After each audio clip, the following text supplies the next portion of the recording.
China's global influence has grown stronger in recent times, causing concern among American politicians and experts. Chinese President Xi Jinping's recent visit to Moscow added to this concern, prompting President Joe Biden to issue a calming statement, assuring Americans that alliances led by the United States still hold greater influence in the world. However, former President Donald Trump reiterated his belief that the leaders of Russia and China are using America's weakness to determine the future world order for the next 100 years. This fear was also accentuated by China's peaceful plan for Ukraine, which the United States rejected, but gained interest from European allies, Brazil, and Turkey. The situation suggests that Beijing has outplayed Washington in the propaganda game, leaving the U.S. During a press conference in Ottawa with Canadian Prime Minister Justin Trudeau, President Biden tried to downplay the growing alarm among Americans. Why the growing alarm among Americans?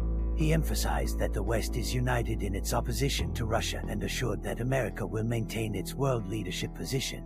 However, Mr. Biden's comments did not seem to reassure the public, and even Mr. Trump criticized the statement.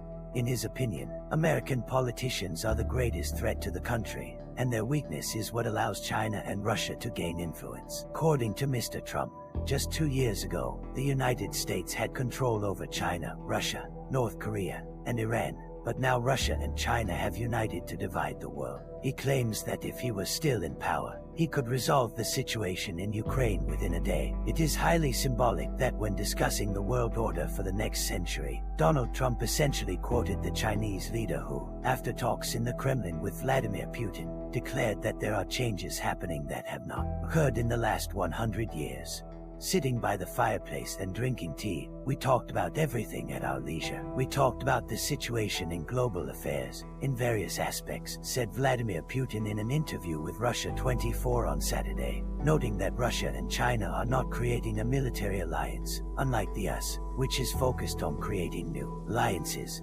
Meanwhile, the Washington Post has picked up on the idea that Russia and China are building a new world order, which Donald Trump expressed. This growing alliance between America's two greatest strategic and military rivals holds the potential to change the world order as deeply as the United States did half a century ago. America and its democratic allies had better be prepared to respond, the editorial says. As the publication notes, China and Russia disregard democratic values and the rules-based world order they consider outdated and dominated by the United States. According to the newspaper, the visit of the Chinese leader to Moscow showed that Beijing is ready to play the Russian card to resist what Xi Jinping sees as US attempts to surround China and contain its economic and military rise. Despite Joe Biden's assurances that the Western coalition remains strong and expanding, European allies are showing growing interest in China's plan for Ukraine. I will be honest, even though I know someone will not like it. If we want peace in Ukraine, then Mr. Biden and Mr. Xi Jinping should meet. It would be great, says the head of the government of small Luxembourg, if the President of America and the chairman of the PRC met and drew up a common peace plan, said the Prime Minister of Luxembourg Xavier Bettel at a recent EU summit. Meanwhile, according to the Financial Times, the EU is pushing Xi Jinping after his visit to Moscow to talk to Ukrainian President Volodymyr Zelensky. Leaks about the possibility of such a conversation over video conferencing appeared even before Xi Jinping's visit to Moscow. But there is no agreement yet on a conversation between the two leaders. The head of EU diplomacy, Joseph Borrell, expressed unexpected support for Xi Jinping's mission in Moscow. It is important that this visit reduces the risk of nuclear war, and they made that very, very clear, Borrell said, reminding of a point in the Chinese peace plan for Ukraine that speaks of the inadmissibility of using nuclear weapons. In turn, Spanish Prime Minister Pedro Sanchez announced his intention to visit Beijing on March 30-31 to more closely examine the Chinese peace initiative. What China has proposed is a positional document on what it considers necessary for achieving peace.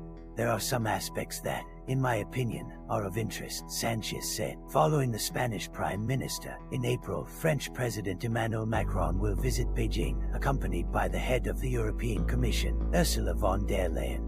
China is not perfect, but we may need it someday. Several EU countries share this view. quotes Politico, one of the officials in Brussels. While us European allies are only cautiously watching the Chinese plan, non-Western countries are expressing support for Beijing's initiative. If a foundation for negotiations is formed, we will support it. I said this in Washington and constantly tell Europeans that it is better to negotiate for 10 years than to wage a bloody war for 2, 3 or 4 years. After all, in the end, we will still come to the negotiating table, said Ibrahim Kalin, representative of the President of Turkey, in an interview with NTV channel. What I saw on the Ukrainian issue during my visit to Washington, except for some names in the administration, is a very difficult climate. They want to continue the war. This is a great harm not only to Russia and Ukraine, but also to the region and the world, added Ibrahim Kalin. The president of Brazil, Luiz Inácio Lula da Silva, who was supposed to visit Beijing on Sunday but postponed the visit due to illness, holds a similar position. The president has repeatedly pointed out that he hears a lot about war, but little about peace. He supports peaceful negotiations, said Mauricio Vieira, Brazil's foreign minister, in an interview with the Financial Times. According to the head of the Brazilian diplomatic service, the idea of President da Silva is to create a club of the world together with China and countries of the global south that suffer most from the escalation of the conflict and therefore expect a speedy peaceful solution.